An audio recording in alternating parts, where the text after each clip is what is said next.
What's going on, everyone? The Los Angeles Lakers got it done. They are officially up 3-1, and what a stressful game, right? What a game that just took years off of all of our lives. But at the end of the day, it's how do you close, how do you finish, and the Lakers closed and the Lakers finished. They ended up winning 104-101, and just kind of a sloppy game from both sides, right? I mean, the Lakers didn't play their best game. The Warriors, they didn't play their best game, especially like Klay Thompson really struggled. He was 3 of 11. Jordan Poole had like a big old goose egg in this game, although he only played 10 minutes. But in general, like, it was just sloppy play from both sides. Lakers really struggled on that pick and roll, and they were making adjustments, but ultimately the Lakers fought, pulled through, even after being down 7 points going into the fourth quarter. It was just stressful, right? It was really stressful. But this team, and I really want to stress team, is incredible.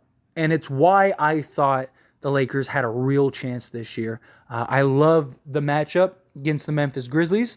I love the matchup against the Golden State Warriors. And you can go back and look at the videos that I made if you want to kind of, double check, make sure I'm saying the truth. But regardless, go with me. Before this series began and before the playoffs began, I said I wanted the Memphis Grizzlies, I wanted the Golden State Warriors, and I wanted either the Phoenix Suns or the Denver Nuggets, because at that point it doesn't matter, right? And the reason I wanted that is because Memphis was the number 2 seed. Many people thought that they were one of the better teams that could come out of the West, one of the most likely to come out the West. They were the best home team in the entire league, and the Lakers, I wanted to see them go in there and beat them handily, and the Lakers did that. And then the reason I wanted Golden State is because if you want to be the best, you got to beat the best, right? If we beat the defending champions, what is anyone going to say? And everybody took the Golden State Warriors to beat the Lakers, and I said, let them talk. We saw the same thing in 2020. It was Portland has a bunch of talent. They're not going to be able to stop them. They score too well, blah, blah, blah. Lakers ended up handling that. Then we get to Houston. Houston, they're too fast. They spread the floor. They shoot too well. The Lakers don't shoot well enough. This, that, and the other. And they can't stop Russell Westbrook and James Harden. And we just ran through that. Then you got, the Denver Nuggets. The Denver Nuggets are a better team. They're this, that, and the other. And Lakers got it done. Miami, they're too physical for the Lakers. The Lakers aren't going to know how to handle it. The Lakers ran through that, and they won the NBA championship. And so far, everyone, Memphis is, they're too young, they're too fast, they're too good, they're the best home team, blah, blah, blah, blah. Lakers win, right? Golden State, they're the defending champions. They have too many weapons. They're too good. They're a mismatch for the Lakers. The Lakers aren't going to be able to win. I wouldn't be surprised if the Warriors win in 4. Guess what? Lakers are up 3-1. And the Lakers are a team that is just going to keep winning. And look, again, job's not finished. Lakers still have to win one more game. But I fully and confidently believe the Lakers win this game. I said this game would go exactly like the Memphis Grizzlies series. Said that. I said they win game 1, lose game 2, dominate game 3, tight game 4. That was the game that I was worried about. Game 5, they probably go into Chase Center, and it's probably a long game for us. And then Lakers will come back to LA, and they'll just dominate and blow them out. Lakers are really good at home, especially with this new team. They have an elite defense. And the Lakers have now won, 6 games? And they shot under 30% from 3? So everybody is so high on the 3-point shot. You can't win unless you knock down threes. You have to be an elite 3-point shooting team. The Lakers just keep beating everybody. They've won 6 games and have been under 30% from 3. When they won the chip in the bubble year, they were under league average. They were like middle of the pack. I think they were even worse. They were like 34% off the top of my head. Right? Like, this is a real team. Defense wins championships. Lakers have the best defense. Lakers have the stars to compete. They have Anthony Davis, who's the ultimate mismatch. But more than anything, they have a team. Every night, somebody new steps up. Whether it's Lonnie Walker, who just had a spectacular game, saved the Lakers season. D'Angelo Russell has a rough game this game. The Warriors purposely made adjustments to slow him down, and it worked. Lonnie Walker steps up. In the Memphis series, D'Angelo Russell saved the season, right? Austin Reaves has had moments where he saved the season. This game, Austin Reaves has been terrible the last 3 games offensively, right? And even defensively in a lot of ways. He was getting torched by Clay. Lakers made some adjustments. He's been better. Started off rough. It was like, here we go, another bad Austin Reaves game. And he finished 7 of 15. 3 of 6 from the field, 21 points. I mean, the guy just completely went on a tear in that third quarter. And then Lonnie Walker comes in, scores 15 points or 13 points or whatever in the fourth quarter, and won the game. This is a team. A team. It's not just LeBron James doing everything, handling the workload. I've said, as soon as we got this roster, I said that I thought this team, front to back, was better than the bubble team. And they are. We didn't have a D'Angelo Russell, that 3-level scorer type guy like him. We didn't have that. We didn't have a Jared Vanderbilt, that perimeter defender that could just lock down 1 through 5. We didn't have a Rui Hachimura. I mean, Rui was probably the closest to Kyle Kuzma, but Rui is a completely different player than Kyle Kuzma, right? That just mid-range assassin mismatch in many ways. This team has more overall talent, more offensive output. They are an elite defense just like that team was. You have a better Alex Caruso and Austin Reaves. And we need that. We need that. Because LeBron James is only older, right? He's 3 years older than he was then. Anthony Davis is only older. And LeBron James can't just take over like he once could. He can in spots, he can in moments.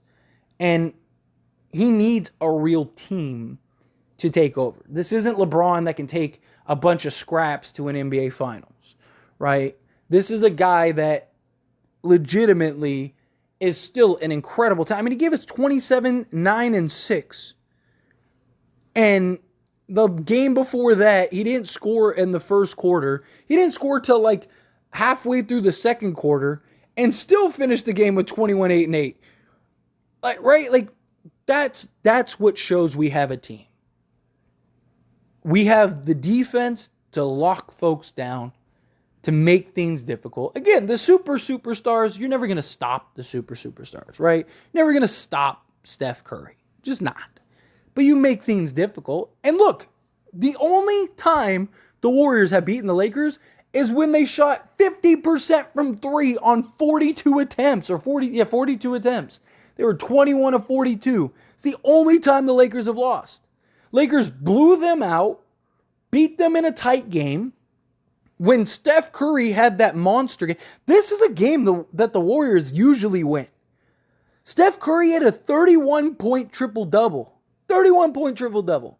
31, 10, and 14. And he only had 2 turnovers with 3 steals.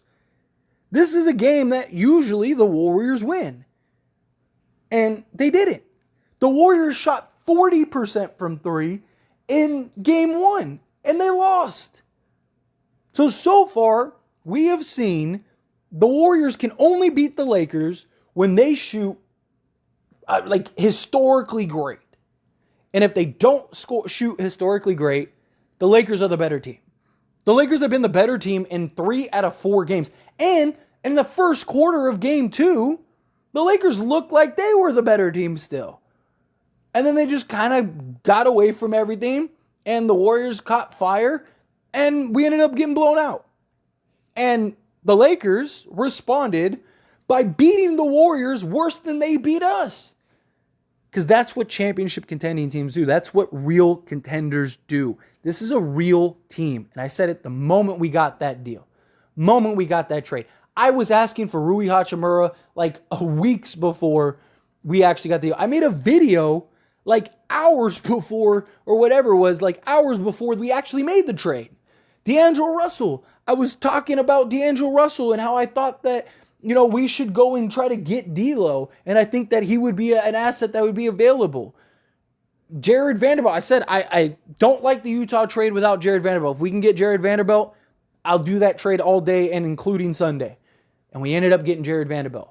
I mean, it's how I got the nickname from people that are subscribed to this channel, the Laker Damas, right? And it's not that like I'm some fortune teller or mind reader. It's just I know these players. And I said I made a whole video about Lonnie Walker, and he went out and just dominated because this is a team, and you can see it. And if you understand it, you can see this is a team. It's not a coincidence every time we win, 4, 5, 6, 7 guys are in double figures. We won today, and we have 5 guys in double figures. Every time. Go look it up. Every time the Lakers win, we have 5, 6, 7 guys in double figures. It's not the Phoenix Suns where Devin Booker and Kevin Durant have to score 80 for their team to win. No.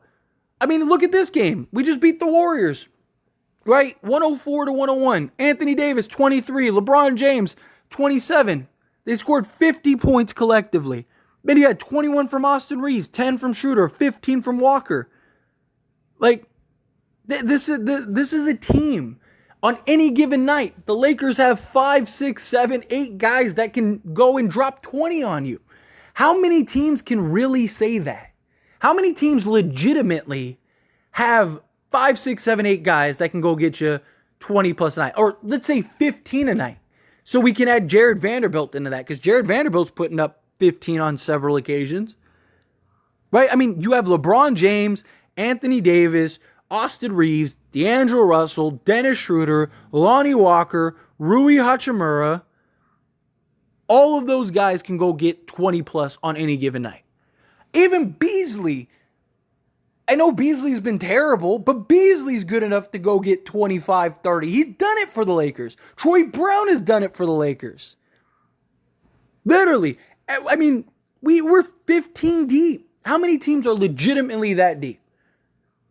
Lonnie Walker hadn't played the entire playoffs and most of this, second half of the season. Walked in and played like a boss and put the Warriors in a very tough spot. Anthony Davis, all of the talks and murmurs about Anthony Davis, he can't show up and blah, blah, blah, blah. I said in the video I posted before the game that I trust Anthony Davis. I expect him to get it done. Came out 10 of 16, 23 points, 15 rebounds, 2 assists, 3 steals. He showed up. He showed up. He is that man. Are Lakers a perfect team? No. Do they have their flaws? Absolutely. But so does every team that's currently in the playoffs still. Boston can't close games, and the coach doesn't know what a timeout is. The Sixers, James Harden is more inconsistent than Anthony Davis, even though Anthony Davis gets the tag of that. And outside of like Embiid and him, like nobody else can. Maxi's hot and cold. You have the Knicks who are about to get eliminated. Miami might be the most like you understand that team, like you get that team. They just play hard. They're hard-nosed. Don't try to go outside their comfort zone. Play their game. Well coached. Right? But they lack talent compared to a lot of these other teams. I think the Lakers run through Miami just like we saw in the bubble. So there's that. Denver's hot and cold too. They don't play any defense. They can't seem to put teams away. And then you look at the Phoenix Suns and it's like Devin Booker's having a historic NBA playoff run. Nobody in the history has done what he's doing the entirety of the playoffs. So he's probably going to cool off at some point. And it's literally taking Kevin Durant and Devin Booker scoring 80 a game for them to even just be competitive. Not even necessarily win the game, just be competitive. And so every team has their flaws. Every team has their issues. And then the Warriors are down 3-1. Series is likely over. In my opinion, it is. So I believe in the Lakers. The Lakers are going to get it done. But again, job's not finished. They got to stay focused. They got to stay locked in. They got to bring that intensity. In a perfect world, you want to close out in Golden State. I know Golden State's going to have their back against the wall. Golden State's not going to want to lose on their home court. They're not going to, they're going to want to win this game in a dominant fashion to at least give the fans something to cheer for. But if you can go into Golden State and beat them again, if you beat Golden State in 5 games, talk about a statement. Talk about a statement. You go in there, you close it out, get it done. You win that. Get some rest because the Suns and the Nuggets are probably going 7 games. You're in the Western Conference Finals. To go from being 2-10 and the 13th seed like a month and a half before the playoffs to being 1 win away from the Western Conference Finals. Sounds pretty good to me.